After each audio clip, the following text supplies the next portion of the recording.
Hey, it's Benji Cole, son of Al Cole from CBS Radio and host of People of Distinction, the talk that gives an in-depth view of some of the most dynamic, intelligent, and successful people on the planet. Run to our website, peopleofdistinction.org for more info, or you can always email me directly at benji@alcoleenterprises.com. And on the line with us today, we have Lynn D. Talafuse. And we're going to be discussing his amazing book, What in the World is This Grace Thing? It's available for purchase through Amazon as well as barnesandnoble.com. But people, if you want to gather everything that Lynn has in store, well, do yourself a favor and head directly to his personal site, lynntalafusebooks.com. There you'll find more information on Lynn himself, more information on this fantastic book, as well as find two other books that he's written to date. One is called What It Looked Like From Here, and the other, Arguing with the Bible, a book of questions. All three of which are available for purchase through this site, as well as Amazon and Barnes & Noble. You'll find the hyperlinks on the site to take you directly to those purchasing pages. So head on over to lynntalafusebooks.com today and gather everything that he has in store. And I do want to quickly take this opportunity and point out that Lynn was brought to our network, People of Distinction, today by one of the best publishers in the business, Exclusive Books. People, I'm telling you, if you're a writer out there and you have a book that you've written and you need help moving it, I'm going to give you some fantastic advice here. Head on over and contact Exclusive Books, okay? They're one of the best in the business to do it. When it comes to moving your literary creation, you can do no better. And listen, it is an absolute pleasure to have Lynn here on the line. Now, the moment you head on over to Amazon, Barnes & Noble, lynntalafusebooks.com, you start to do research on his book, What in the World is This Grace Thing? You're going to understand what we're discussing. Now, through the title, you're going to be able to assume, but I'm telling you, people, when you head on over and you purchase copies and you start to read the words that are on the page, it is much bigger than just that title. This book is deep, okay? There's a lot here. And Lynn is going to take us back to church. And I promise you, by the time we're done with today's interview, you're going to run to Amazon, Barnes & Noble, lynntalafusebooks.com and purchase your copies, because it's something that needs to be on your shelf, because it covers so much that we couldn't possibly get to it all in this short interview. And that's educational. It's a self-help narrative, and it's really going to explore what grace is and how we can be derailed on our journey and how we can lose sight of that grace from time to time. And I'm telling you, listen, Lynn is the expert, okay? He's going to be speaking from his experience. He's going to be speaking from the research that he's conducted and all of the fantastic words that he's picked up along the way. And don't take my word for it. Take his. Lynn, first and foremost, man, welcome to People of Distinction, and thank you very much for being a guest. How you doing today? I'm doing perfect. Thank you for having me on. And it sounds so good, I think I'm going to go buy one of those books real quick. There you go. There you go, Lynn. You should pick one up, man, because I heard it's really good. No, Lynn, listen, thank you very much. I might learn something.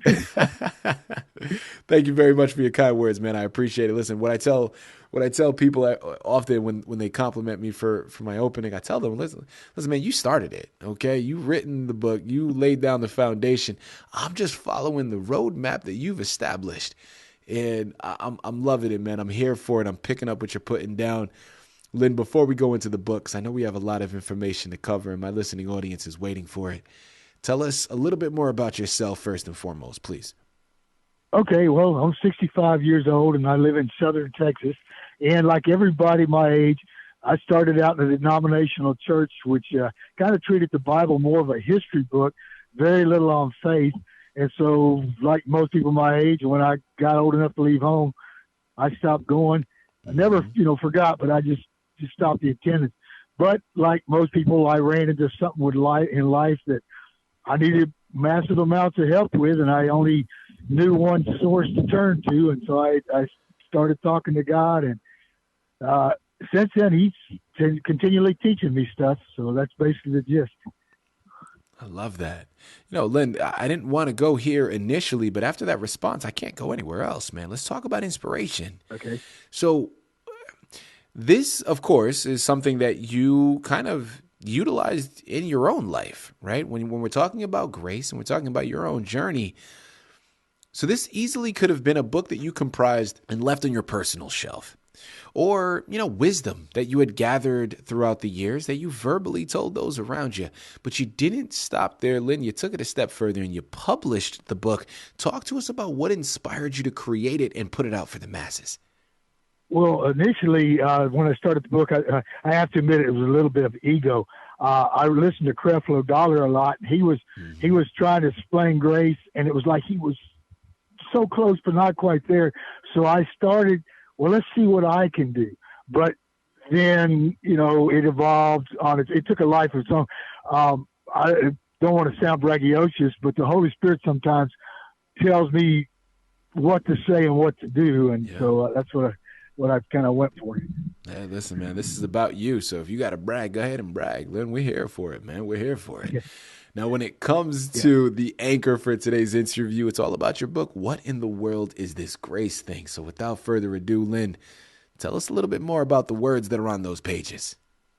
Well, I try to cover as many topics around grace as I can. Like usually they'll usually talk just about your relationship with God or this and that. Most people don't even mention Satan and his involvement trying to keep you out of this relationship.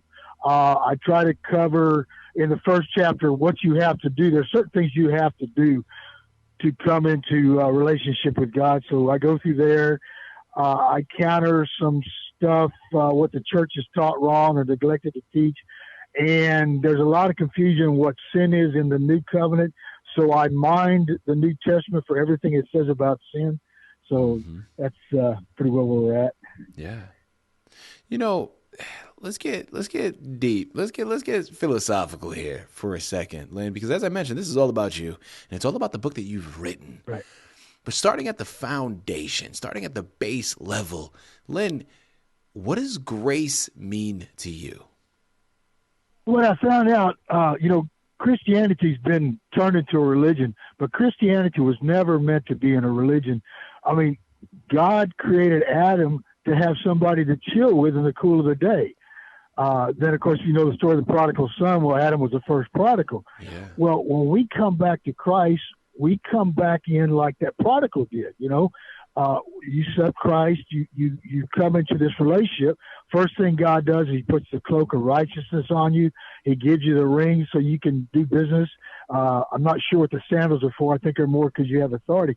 But the essence of grace is you're now able to be in a functional relationship with God himself. You can do like it says, you can cast your cares on him. You can ask him for wisdom. You can ask him to fix things that are not right in yourself. So grace is this, it's like God is actually your father. And so you can talk to him not in a religious way, but in a child to a father. That's the core of grace. I love that. Thank you very much for explaining it. Sticking with the concept of grace, for advice for anybody out there listening in right now, Lynn, that maybe has lost their way, right? They've been derailed, and they, like you said, right? A lot of people from your age group growing up, the Bible was more of a history book, and it wasn't really focusing on faith that way. So maybe someone out there listening in has also viewed the Bible from the same way and can't find or is struggling to find their faith. What is some advice that you could offer them about helping them get back on track and locate that grace and reestablish that faith? That's a big question. There's so many ways. What everybody should know, and most denominations kind of treat the Holy Spirit like he's wimpy and has no power, but it really literally says he's talking to everybody.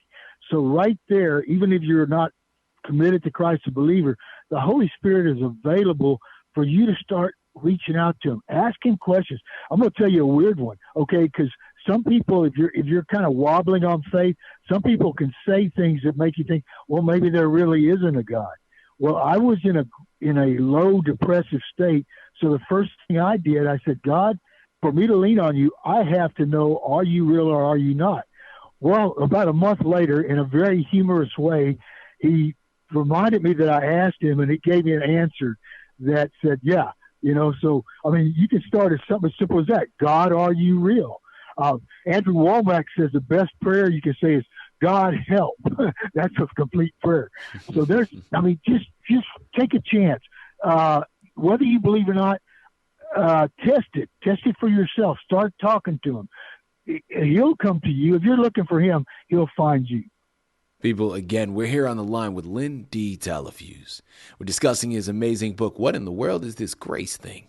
Available for purchase through Amazon, BarnesandNoble.com. But make sure you head on over to his personal site, LynnTalafusebooks.com, to gather more information on him, more information on this book, as well as the 2 other books he's written, What It Looked Like From Here, as well as Arguing with the Bible, a book of questions. Lynn, as we start to close out of this fantastic book here, because I do want to give you an opportunity to go briefly into one of your other titles pertaining to your book, What in the World is This Grace Thing? I think it's safe to assume the answer, but you know what happens when you assume, Lynn, so I'm not going to do that to you. I have you here on the line. Let's go directly to the source, man. 2-part question here. 1, who would you say is your intended audience with this book? And 2, what is the main message you hope that they receive from it? Well, my intended audience is anybody who can read. So I think that covers most people in this world. And I hope it fills in a lot of blanks for them. There are questions they have. Like everybody asks, well, why did God allow this? Well, you got to remember the devil is the God of this world. It literally says that. Adam gave over dominion to the devil. So when something bad happens, quit blaming God and start cursing the devil. So there's lots more I could say, but you're gonna have to read the book and figure it out. There you have it, people. Smart man. Amazon, Barnes & Noble, LynnTalafusebooks.com. Head on over there. Pick up your books today. Dealer's choice here with this next one, Lynn, but you have 2 other books. What It Looked Like From Here and Arguing with the Bible, a book of questions. Please, again, no one knows the narratives as well as you. Go into a quick elaboration of one of your other titles. Okay, about 2 seconds I can cover What It Looks Like From Here. I've been writing poems and song lyrics my whole life. I figured before I died I wanted to put a book. Arguing with the Bible that was a trauma thing for me. The Holy Spirit took hold of me and started getting all this dogma and stuff out, started showing me verses. And what I've done there is I've captured many passages, what the Bible actually says about Jesus. And so it's rewarding reading that, but because they're complete passages, those things will speak to other areas in your life. So the first 5 chapters are worth reading. The rest, it was my first attempt at a book, and I did the best I could. So you may or may not get anything out of the rest, but the first 5 chapters will be rewarding. Curiosity for myself, but throughout your writing process, Lynn, what would you say was a highlight for you? Or if not a highlight, something that surprised you that you weren't anticipating before you began? Okay. When I was writing Arguing with the Bible, I kind of got like Peter. Peter would open his mouth and the Holy Spirit would talk, and I tried to emulate that. So I kept getting all this, well, put this in. One night I was sitting there, and all of a sudden I got this download down, and it was so big. I said, okay, this is chapter 4, this is chapter 5, 4. And I went, once I got where I get to my computer, I wrote down every word that he told me where I knew it needed to be. And that was pretty wild. That was like, I was dancing on that for quite a while after that. Never experienced anything like that. There is so much here to be gained. You know what you got to do. Okay. I'm going to say it for you again. I know I don't have to because I know the majority of you are already there. I know the majority of you are already currently at his Amazon, Barnes & Noble pages getting ready to purchase his books. The rest of you, I don't know what's going on, man. You're asleep. Okay. You need to wake up or you're going to get passed by. Lynn D. Talafuse is the author. What in the World is This Grace Thing was the main title we discussed. What It Looked Like From Here and Arguing with the Bible, a book of questions, are the other 2 books he's written.